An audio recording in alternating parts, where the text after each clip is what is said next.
usa ka katawhan.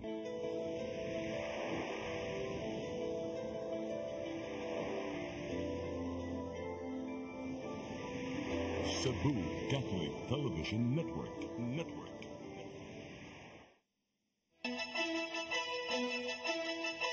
Uluhan sa mga balita sa Sayri 47. Tungod kay wa gipakita sa apps sa mga tinunan, magtutudlo na maak gireklamo na sa DepEd. Laing duha namatay sa sakit nga dengue sa dakbayan sa Mandaue. Mga namatay sa sakit misaka sa upat. Mandaue City Acting Mayor Glenn Bercidi Miclaro, way operasyon sa pugos sa dakbayan. Giilang bagsik sa pahina sentral ning dakbayan sa Sugbo. Gipusil patay samtang natulog. Sugbo, Kabisayan ug Mindanao, Pilipinas ug katawhan kutos maabot atong Sibya sa tibuok kalibutan mayong hapon. Live kita karon sa CCTN Channel 47 ug kini ang tulumanon sa nag-unang kasayuran nga angay natong masayran. Ako si Dennis Tabar. Tulumanon sa patas ng mga balita ug opinyon. Ako si Danica Caballes. Kini ang Sayri 47.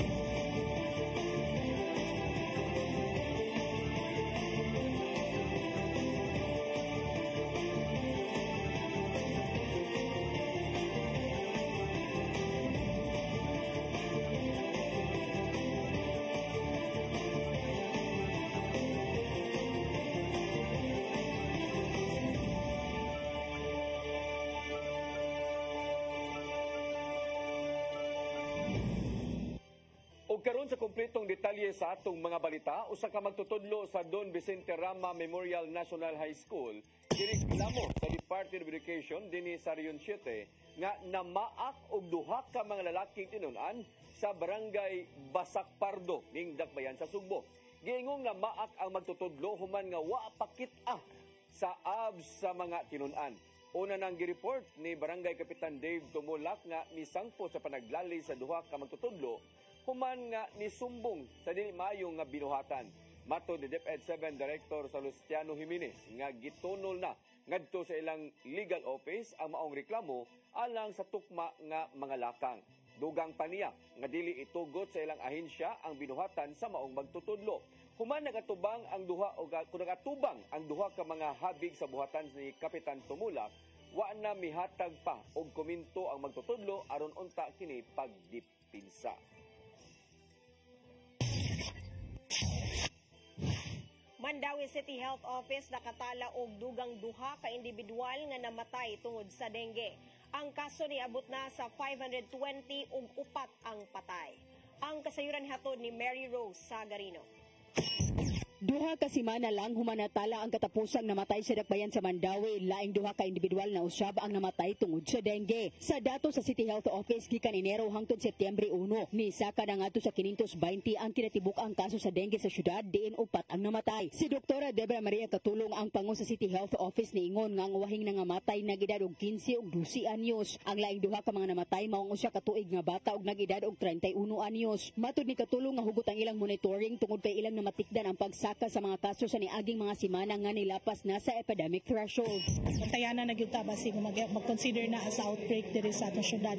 Pero if you look at the different cities also, they also have the same profile na turon sa number of dengue cases. This is not just for Mandaue City. This is actually for the whole of the Central Visayas na we are really, all LGUs are really intensifying its preventive measures para malikayan nga musaka gyud ang kaso sa dengue. Matud ni Katulong nga nagpahigayon sila og education campaign ug misting operation sa mga barangay. Gipatuan usab nila ang dengue fast lane sa City Health Office ug City Hospital. Nagtanyag usab sila og libre nga consultation sa dengue ug laboratory test. Aron malikayan ang dengue, padayon usab ang ilang pag-awahag sa mga residente sa pagpatuman sa 4S o ang search and destroy, self-protection, support fogging ug seek early consultation. Gi-reactivate usab ang dengue brigade sa 20 city ka barangay ug nagpahigayon sila og mga clean up drive. Si Acting Vice Mayor ni Risa Son Ruiz niingon nga iyang ipatuman pagbalik ang iyang resolusyon, pag-awahag sa mga tunghaan ug tinunan sa pagsulob og taas nga medyas. Lingkod gud nako do natay resolution ni ana nga sa school kids, school children nga sila mag knee socks or mag long pants maato sa eskwelahan kay kibaw man ta nga kaning dengue mosquito ang Aedes aegypti is a low flying mosquito mubo og lupad mubo og lupad so dili na siya maglupad sa ibabaw so ang pahitan pirmi ang imong lower extremities mga BTS. Giawhag ang mga residente nga magpakonsulta kung makasinati og simptomas sa dengue sama sa taas nga hilanat og sakit sa kaunuran. Mary Rose Sagarino, CCTN News. May pahimangno ang Department of Veterinary Medicine and Fisheries sa publiko nga dili kumpiyansa og magbantay sa mga kinason diha sa kamerkaduhan. Kini subay na sa advisory sa Bureau of Fisheries and Aquatic Resources nga adunay red tide sa Kabisayan ug Mindanao nga peligro alang sa mga tawo nga mukaon og mga kinason karong panahona. Matod ni DBMF Head Dr. Alice Utlang nga bisan pa man nga dili apil ang sugbo sa listahan sa napektuhan sa red tide, giauhag niya nga magbinantayon ilabi na ang uban nga supply sa kamerkaduhan dinhi sa syudad gikan sa Mindanao ug mga silingan nga probinsya. Niadtong Hulyo nakakuha na karon og ang DBMF og adunay sud nga mga kontaminado nga mga kinason. Giingong pakyas nga paghatod sa mga Nutribans o gatas ngadto sa napo ka rehiyon sa nasod. Buti pasusi sa usa ka kongresista. Natribukar sa budget hearing sa Kongreso nga giingong wala gitarong sa paggasto ang kapin 5 bilyones pesos alang sa school-based feeding program sa DepEd niadtong 2023. Ang kasayuran hatod ni Gian Navarro. Wala gidawat sa pipila ka mga magbabalaod ang taho sa giingong pakyas nga paghatod sa mga pagkaon alang unta sa school-based feeding program sa Department of Education ngadto sa di mo menos na po ka mga rehiyon sa Pilipinas. Ato sa budget briefing sa DepEd dito sa Kongreso, nabutyag nga adunay molds ang mga expired nga Nutribans o wala mahatod ang gatas ngadto sa mga tinun-an niadtong 2023. Maong giisa ni BHW Party List Representative Angelica Natasha Co ang issue sa nimong pagsita sa Commission on Audit sa 5.69 billion pesos alang sa mga feeding program noong 2023. Wala makauyon alang ni ACT Teachers Party List Representative Franz Castro among taho maong buting ipasusi kung kinsa man ang supplier ni ini. Tungod kini sa pakis nga pagbuhat sa ilang taas samtang natagamtaman sa ba mga tinun-an ang grabing kagutom sulod sa eskwelahan. Midepensa si Education Secretary Sonny Angara nga nimong hagit ang pagbaton og igong supply sa gatas ngadto sa tagsa-tagsa ka mga lokalidad. Ug hulipan unta sa supplier ang nangapan-os nga Nutriban og mas labas diin walay gastuhanan ang gobyerno. Giuyunan ni Angara ang nakita nilang Castro nga i-blacklist ang supplier nga may nagdala silang kapalpak sa trabaho. Hinoon gihangop sa habig sa DepEd ang sugyot sa mga kongresista nga ilakip sa special provisions sa General Appropriations Act ang substitute sa gatas. Gian Navarro, CCTN News. Gipahibaw sa Cebu City Transportation Office nga gamiton ang tuong nga bahin sa Embacalso Avenue nga duol sa University of San Jose Recoletos isip drop-off point sa mga mukuha og bar exam. Base sa giluwatan nga memorandum ni CCTO Head Raquel Arce, ang maong dapit magsilbi nga linyahan sa mga bar examination nga mga mukuha og bar exam sayo sa buntag September 8, 11 ug 15. Hinungdan nga mipahimangno sila nga likayan ang pagparking sa duol aron dili makalangan sa mga motorista nga moagi. Aduna usay mga traffic enforcers nga ipakatap sa lugar aron mugiya sa mga motorista ug lauman usab ang trapiko diha sa dapit. Ang USGR maulang ang venue sa bar exam dinhi sa Sugbo.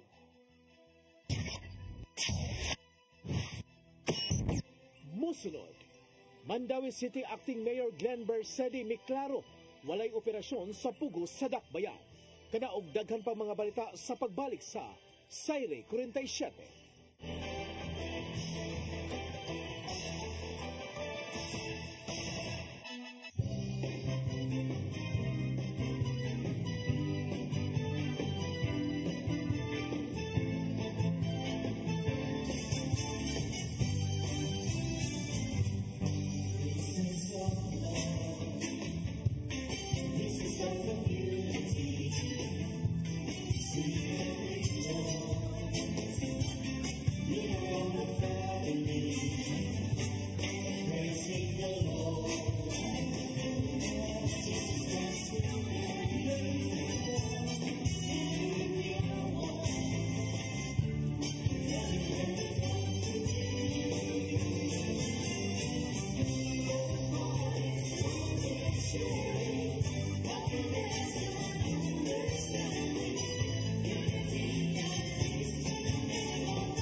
Airlines, the country's flag carrier.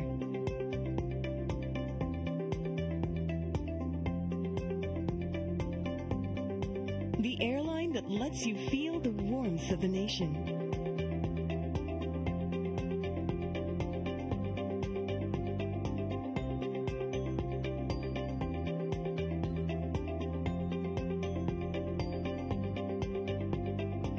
Mabuhay.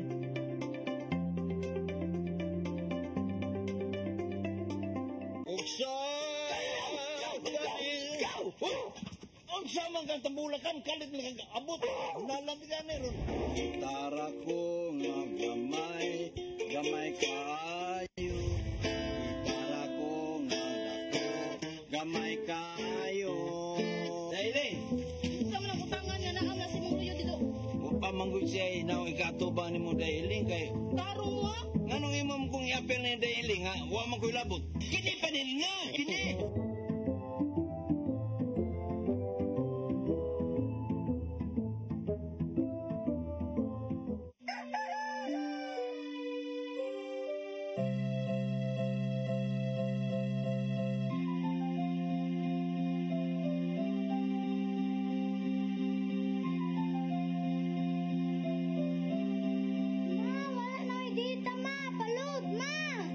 Sorry ma'am, na-late ko.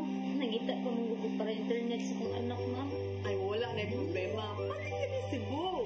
Sinisibu, Sinisibu. For your internet connection. And for the signal of your cable TV. So fast and spread the transmission to your home. Sinisibu! Sinisibu, Sinisibu. Offers you to have fiber optics. For your viewing experience, perfect and clear so fast. So great and affordable for you to enjoy. Sinisibu. Sinisibu Television Network Incorporated offers fiber to the home broadband internet bundled with fiber to the home cable TV connection. Sinisibu Television Network Incorporated with its operation in Metro Cebu and the whole province of Cebu soon. And affordable for you to enjoy. Sinisibu! Ang kinabuhi, puno sa hagit.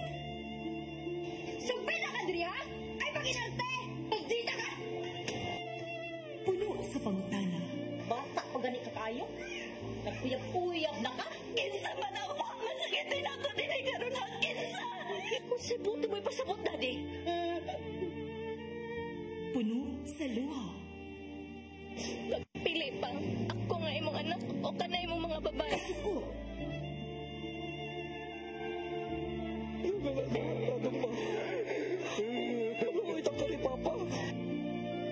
Apan bisan mangitbit pa ang imong kalibutan, aduna pa'y nagpahiping kahayag. Aduna ka pa'y kasumbungan. Mga laman, hanap na. Dear Tatay, Tulog na unod na. Ngamong handungan.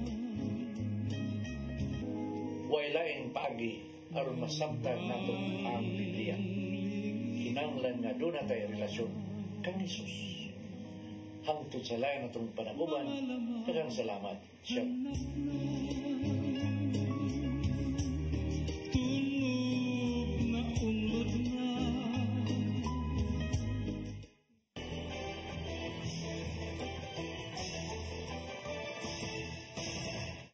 Balik sa ato mga balita, Mandawi City Acting Mayor Glenn Bersidi ni klaro nga way operasyon sa Philippine Offshore Gaming Operator sa syudad. Samtang Business Permit Licensing Office nagigalayo na sa mga accommodation business na pag-report kung aduna na ba'y nabantayan nga kadudahang lihok sa ilang dapit. Ang kasayuran ihatod ni Mary Rose Sagarino. Walay legal nga operasyon sa Philippine Offshore Gaming Operations kon pogo sa syudad sa Mandawi. Matod ni Acting Mayor Glenn Bersede nga kinibase sa mga inspections nga gihimo sa Business Permit and Licensing Office ug sa Mandawi City Police Office. Matod ni Bersede nga aduna kaniadto ni apply og permit sa wala pagiban ang pogo apan wala nila gihatagan og permit. Taod na gyud do. na nag-apply og pugo. Unya immediately deny jud yun. Wa gay na mo ipasuod sa agenda gali. Kay bawo mong gud nga murag daghan na kay istorya ba nga kanabitaw murag illegal ba. Di na ginamo to. Unya so far karon na buto ang pugo di mandawi free why kuan sa pugo to dili. Hinoon wala gisalikoy ni Bersede nga posibleng adunay nagtago-tago nga illegal nga operasyon. Nagpadayon ang inspeksyon sa BPLO ug MCPO sa mga negosyo nga anaa sa Dakbayan. Matud ni Attorney Lizer Malate ang pangu sa BPLO nga adunay mga online gaming nga mga negosyo ug business processing outsources sa syudad apan nakumpirmar nga walay illegal nga operasyon. Sa pagkakaroon nakigalayon na usab sila sa mga accommodation businesses sama sa hotel ug apartment sa pag-report ngadto kanila kung adunay mabantayan nga mga kadudahang mga tao o aktibidad sa ilang building. Kay kaning mga operations di man gid ni sila matago man gid ni sila. So unless there are people that could report, dili gid nato mahibalan. But again, we are kanang continuously coordinating sa atong mga law enforcement. Magkahinumduman nga sa usa ka hotel sa Lapu-Lapu ang nasuta nga nahimutangan sa giingong Pogo Hub nga gironda sa mga otoridad di na rescue ang kapinusa ka gatos ka mga langyaw. Mary Rose Sagarino, CCTN News. Nisuway pag-ikiyas ang usa ka Chinese pogo worker gikan sa detention facility sa Presidential Anti-Organized Crime Commission samtang kusog ang uwan sa kauluhan. Misaka sa rooftop ang Chinese pogo worker sa dihang nakatiming nga walay nagbantay kaniya. Girespondehan dayon kini sa mga gwardya human nakamatikod sa natagak nga sapatos gikan sa taas. Dali raw sab nga gitanggong pagbalik sa detention facility ang maong langyaw atol sa iyang pagsikop. Usang maong Chinese national sa mga nadakpan human gironda ang Pogo Hub sa Bamban, Tarlac. Sumapa ni PAO CC Undersecretary Gilbert Cruz nga apel ang maong langyaw sa mga gikatakdang ipadeport sa nasod nga China sa dili madugay.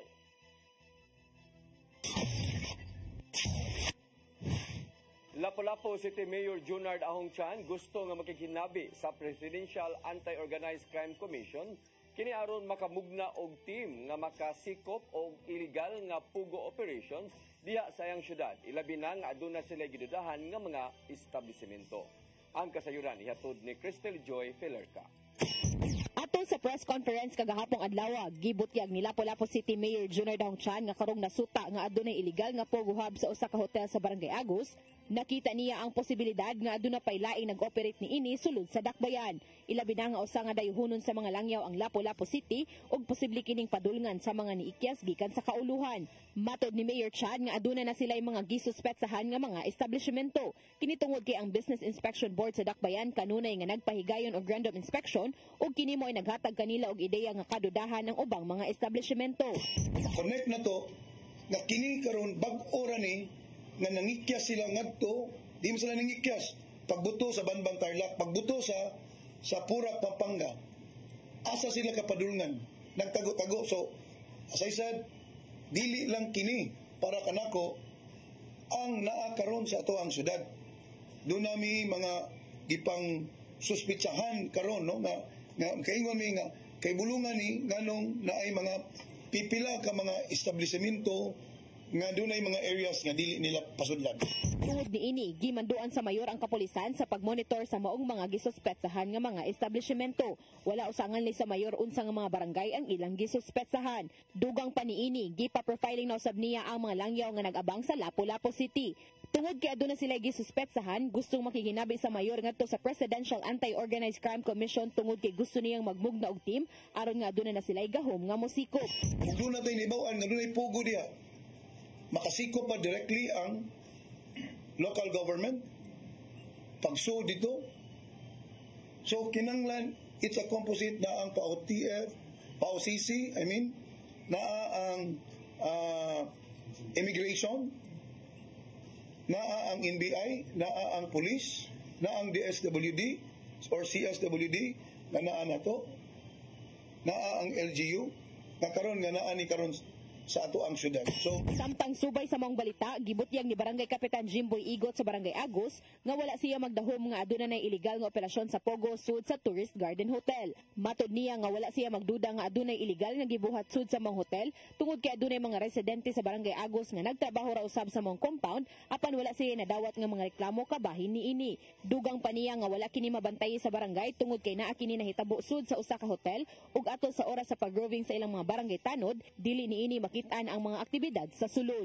Wala dito siya mabantay ma'am kay usa hotel siya dili man ta kayo ano og sudsod ng hotel god niya usa pod ilan ang gi-close ang ilang gate mao nga naglabay sa atong mga tanod roving kay atong mga tanod mag-roving ra magina siya nya unay mga mag-away respondihan dili gidingon nga actually nga anang na sibaw mi nga naipugo di sila mong pugo magaling. Crystal Joy Filerca, CCTN News. Department of Migrant Workers 7 may painomdom sa katawhan nga modangop kanila kung nagduda man sa gi-apply nga trabaho abroad. Nakigalayon sila sa mga hingtungdang otoridad aron pakgangon ang mga illegal recruiters. Ang kasayuran hatod ni Gian Navarro. Wala gipadaplin sa Department of Migrant Workers 7 ang pagtumaw sa mga illegal recruiters sa kilid-kilid man o di bakha online. Subay kini sa subsob nilang kampanya batok sa illegal recruitment ug human trafficking diin adunay mga nabiktima nini nga sukwahi day sa ilang gisudlan untang trabaho abroad. Mato ni DMW7 OIC Director Attorney Carl Ariola nga kung magduwa-duwa man sa gisudlang trabaho abroad, dangop lang gayud sa ilang buhatan. Kaya naman silang ahensya ang listahan sa mga lehitimong agencies nga nagtanyag og trabaho gawas sa nasod kung diin pinasubay kini sa mga saktong proseso ubos sa balaod. Documented na sila, OWA member na sila. Kaya kung makaunsa na sila dito, the DMW and the OWA will be able to Sino nagpabilin ang problema sa labor-human trafficking sa nasod pinaagi sa mga nagtago-tago nga illegal recruiters? Kay pinaagi sa pagbaton og saktong kasayuran, bahin sa gisudlang kay gayunan sa pagpanarbaho abroad, malikayan kini sa kadaot. Awhag nila nga to sa publiko nga bisitahon lang ang website sa DMW o duaw lang silang buhatan aron i-verify ang gisudlang manpower o recruitment agencies. Kanang mga anak, mga scouts, we give the proper legal advice. But if they want to prosecute or really push for the fight, kasugid sila, we have a very good collaboration with the National Bureau of Investigation Region 7. Nagkakabang sila sa Department of Justice o National Bureau of Investigation aron pagsumpo na sa mga illegal recruiters. Gian Navarro, CCTN News. Ceremonial launching sa pagpatuman sa Universal Health Act sa Dakbayan sa Lapu-Lapu gipahigayon karong adlaw. Ang dakbayan nalakip sa 91 ka mga healthcare integration site dinhi sa nasod. Ang kasayuran ihatod ni Crystal Joy Filerca. In 3, 2, 1. Once again, ladies and gentlemen, Ipahigayon karong adlaw ang ceremonial launching sa Universal Healthcare o ang pagpatuman sa Republic Act 12233 sa Dakbayan sa Lapu-Lapu. Kini nagpasabot nga ang Dakbayan o sana sa 91 ka mga healthcare integration sites sa nasod. Gawas sa mga opisyal sa Dakbayan pinanguluhan ni Lapu-Lapu City Mayor Junior Dahongchan, gitambungan usab kini ni Department of Health 7 Regional Director Jaime Bernadas ug Regional Vice President sa Philippines Health Insurance Corporation Region 7 nga si Marjorie Cabrieto. Maton ni Regional Director Bernadas nga pinaagi niining Universal Healthcare, ang syudad magbugna og citywide health system kung diin pagahugpungon niini ang mga health centers, tanan barangays ug ang mga layong sityo aron mabutangan og primary healthcare services. Ang City Health magbugna og usa ka health center nga makahatag og komprehensibong serbisyo. Ang usa ka komprehensibong nga health center adunay outpatient department, adunay diagnostic clinic, tawag na siya laboratory, na siya x-ray, na siya blood chemistry, na siya urinalysis uban pa, o aduna siya x-ray, aduna siya ultrasound, aron mahatagan ang doktor o komprehensibo nga suporta aron mag-diagnose og usa ka sakit. Ang komprehensibong healthcare system adunay primary care provider nga mo'y mobayad sa tanang serbisyo gikan sa barangay health center hangtod na sa ospital kung gikinahanglan ug ang PhilHealth na mao'y magbayad niini. So ang kinatibuk-an sa serbisyo dapat tubagon sa gimugna sa balaod nga ang mubayad sa serbisyo mao ang Philippine Health Insurance Corporation. So karon nagsugod ang PhilHealth sa pagtubag niini pinahagi sa paghatag og usa ka primary care benefit package. Sigun pa ni Leonard Casañeda, ang Chief Social Insurance Officer sa PhilHealth, nga kini ipaagi sa konsulta program nga padung na usab nilang ilusad. It will take care of consultations, preventive care, promotive care at the level kung asa pinaka-accessible sa mga members. But it is necessary nga ang member dapat marehistro sa usa ka konsulta provider. And through that, libre ang consultation na siya access to maintenance medicines, laboratories, and other services na i-mention ni Director ganina. Dayon, if during the consultation, during the check-up na ay mga nakitaan ng mga sakit na kinahanglan ng higher level of care, mugamit na ta sa referral system all the way up hangtod moabot og Apex Hospital ang Vicente Soto. So there is a referral system na. Samtang si Mayor Chan nagkanayon nga dako kini og ikatabang sa mga kabus sa dakbayan nga makapahimos og susamang mga serbisyo. It will open better opportunities sa tanang mga upunganos. Hilabi na kadtong mga kaigsuonan natong poorest of the poor nga sila makabenepisyo og affordable, accessible og non-discriminatory nga mga healthcare services. Crystal Joy Filerca, CCTN News.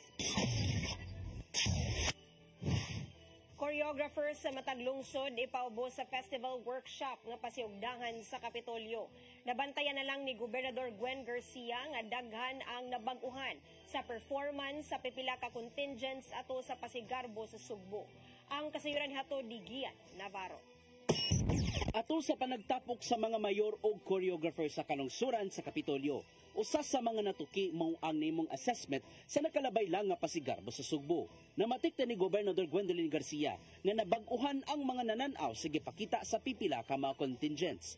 Gibag-o hinunang tono sa naandang festival jingles aron matod pa muhaom sa bag-ong choreography ug musibo sa ilang level up nga performance. Giatagan og dakong gibug ato ni Garcia ang kalahian sa Matag Festival sa lungsod nga maoy ikapasigarbo nila. Because sadly, some of those that created these new jingles were actually just adapting it punan lang sa kanuta, adapting it from already existing melodies.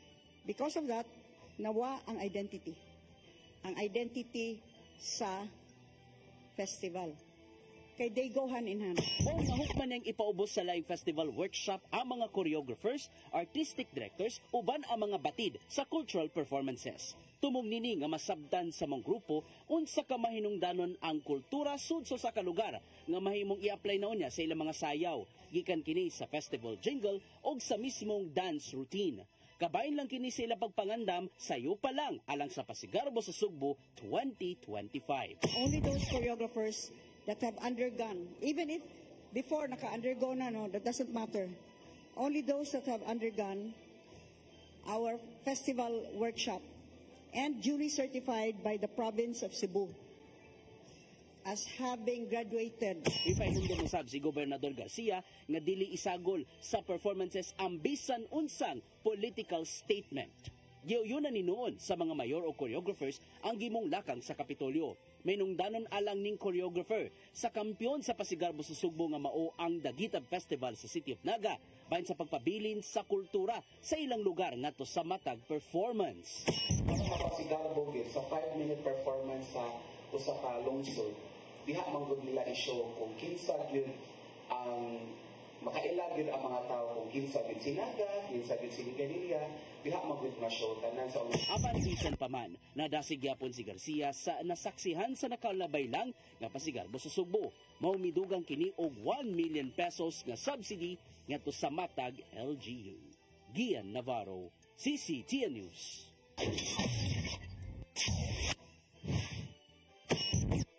Musunod giilang bagsik sa pahina sentral ning dakbayan sa Sugbo, gipusil patay samtang natulog. Kanaog daghan pang mga balita sa pagbalik sa Sayre 47.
barangay chairman o kagawa, di hahaba rin kapalpakan nila. Kung may matitino, mapuputo agad yung katino. Lumalangap ang hindi magagawa ng PNP. Ang umamin na sila ay failure. Liglig, siksik at umapaw na kuro-kuro na may kasamang kirot at tawanan. Ano ngayon? Kasama ang bago niyong paboritong tandem, Ninyo, Bonito, at Chonke, Bench. Ano ngayon? Ano ngayon? Ano ngayon?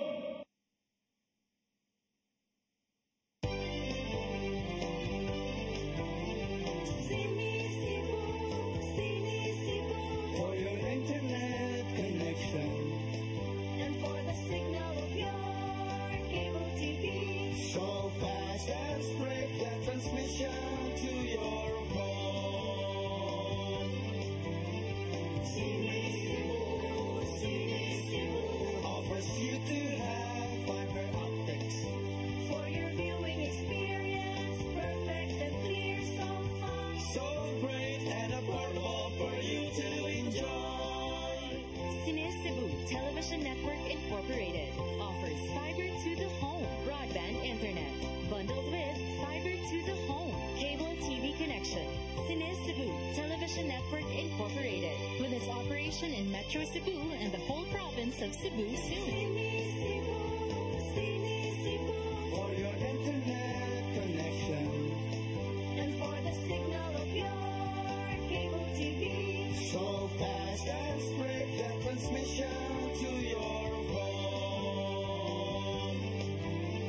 Sini Cebu offers you to have fiber optics for your viewing experience, perfect and clear, so fast, so great and affordable for you to enjoy.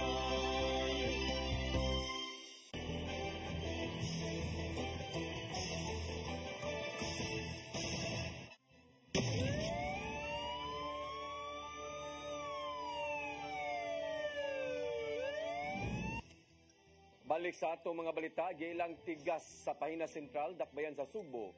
Nga dunay pending nga warrant of arrest, gipusil patay samtang natug kilid sa karsada. Kapulisan aduna nay person of interest sa mao nga pagpamusil. Ang kasayuran ihatod ni Arnold Bustamante.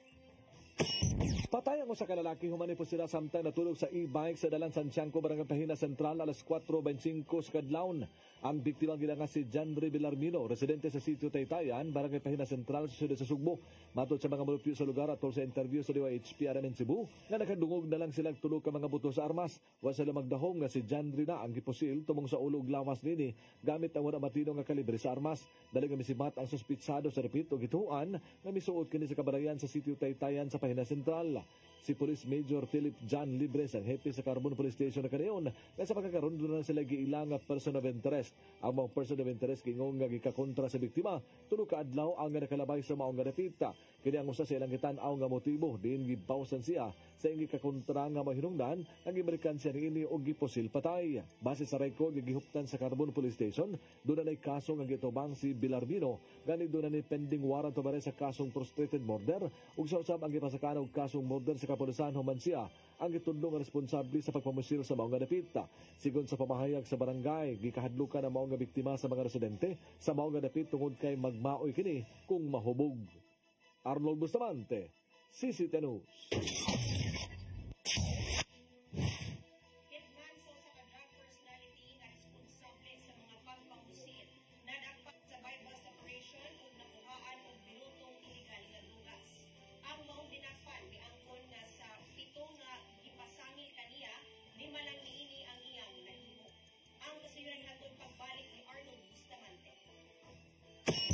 Hitman sa usa ka drug personality nga responsable sa pito ka shooting incident sa Mambaring Police Station ang nadakpan kini sa bypass operation alas 11:57 sa gabi dito sa sitio Badjawan, Barangay Mambaring sa Dakpan, Sugbo. Ang nadakpan gila nga si Mark Jedrick Alvarez alias MJ, 19 anyos, residente sa sitio San Pedro, Barangay Dulho Fatima sa Dakpan, Sugbo.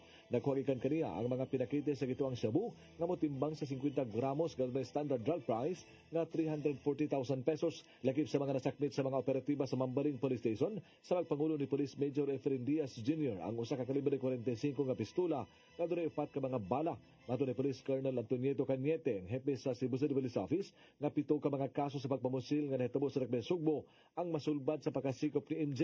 Duga ni Cañete nga nailhan na nila ang mastermind nga may nagsilbing middleman o financier din si MJ ang kanunay nga tawgon kung doon kinibirahan nga personalidad nga wala makabayad sa utang sa illegal nga drugas bugti sa suhol nga ihatagin. This suspect is a hired killer talaga ito siya, no?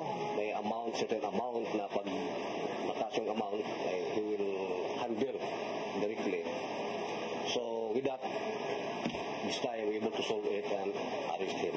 Ang mga kaso sa pagpamusil din siya ang responsable kini mao si Edward Abayan niadtong Hunyo 17, 2024 sa sitio Mikabaha, Dulho Fatima. Giovanni Destacamento niadtong Hunyo 30, 2024 sa Tipadilla Street, Dulho Fatima. Sa Tornino Sericon Biscotso ug sa Kaiponini nga si Maribel Fernan Pedrosa niadtong Agosto 18, 2024 sa sitio Mikabaha, Dulho Fatima. Din ang mga biktima samtang natulog sulod silang bahay, gipukaw kinig pusil, patay diha dayon si sa Tornino samtang nakalasosam sa sulod sa tambalanan si Maribel. Pagka Agosto 20, 2024 alas 3:48 sa kadlawon sa usab ang gitudlo nga nagpusil kang Roldan Racal sa sitio Lawis alas Mambaring sa Dakbayan, Sugbo. Din kauban niya nga mipusil si Rio Baring Siso ug usa ka kauban ini. Agosto 22, 2024 sa alas 3:40 sa buntag dito sa sitio Kahuyan, Barangay Mambaring, gipusil patay si Gilbert Salcedo Hill Bolingo ug pagka alas 7 sa gabi sa susamang adlaw gipusil usab si Julieta Estrera sa sitio Badjawan sa Mambaring. Samtang siya usab ang itudlo nga responsable sa pagpusil ni Dexter Quizon dito sa sitio San Juan Siwol, Barangay Mambaling nitong Agosto 30, 2024. Uban niya si John Lloyd iya sa Pagubo ug alias Bunso sa paghimo sa krimen. Kini nga mao nga mga kaso mahamihimong masulbad na subay sa pagkasikop sa responsable. Yes ma'am, in fact it incidents talaga ito na lumutang yung pangalan niya even I was not assigned her before. I scan the record, pangalan niya lumulutang suspect, marami tayong witnesses. And this time, 8 incidents, no? Shooting incidents. Na record ako dito and this considered no solved, no? Sa 7 ka kaso sa pagpamusil nga gipasangil kaniya, 5 lang matod pa ang ihang giangkon, samtang ang duha hinimuan sa aga mga kaubanan nga una nga nadakpan. Neto miaging semana nadakpan sa Mambaling Police Station ang laing hitman nga minor de edad ug usa ka alias ruling nga taga sitio Badjawan sa barangay Mambaling. Ubos sila sa pagmando sa usa ka drug personality nga una nga nadakpan sa kaso sa illegal nga drugas apan na-release sa Cebu City Jail nitong Enero 25, 2024. So kani nakagawas iyang gipangsingil kadto nga mga nakautang kaniya sa illegal nga drugas ug kung dili kini makabayan silang MJ Rolly ug usa ka minor de edad ang iyang suguon sa paglikid anini. Subay sa pagkasikop ni MJ malaumo ng Mambaling Police Station nga mahurong na ang sunod-sunod nga pagpamusil sa ilang jurisdiksyon. Arnold Bustamante, CCTV. Giilang nga high value target ug iyang nga kapuyo na pusasan sa bebang operation sa PDEA 7 ingon man sa PNP sa sitio Magtinabangay, Barangay Tisa, Dakbayan sa Sugbo kagahapong adlaw. Giila ang mga dinakpan nga sila si Mikaela Bakuli ug iyang live-in partner nga si Jimmy Anisito. Nasakmit gikan kanila ang 11 ka pakete nga gituo ang shabu nga motimbang og 35 gramos ug bukatidad usab og 238,000 ka pesos lakip na ang buy-bust money ug mga uban pang ebidensya. Matod ni Lea Alcantara, ang Information Officer sa PDEA 7, nga kalapasan sa Comprehensive Dangerous Drug Act ang gipasaka sa PDEA 7 batok sa mga dinakpan. Mao kadtong naglangkob sa atong mga balita sa Sayre 47, ako si Dennis Tabar. Ako si Danica Cabales, hangtod ugma sa inyong paboritong tulumanon. Sayre 47. Thank you.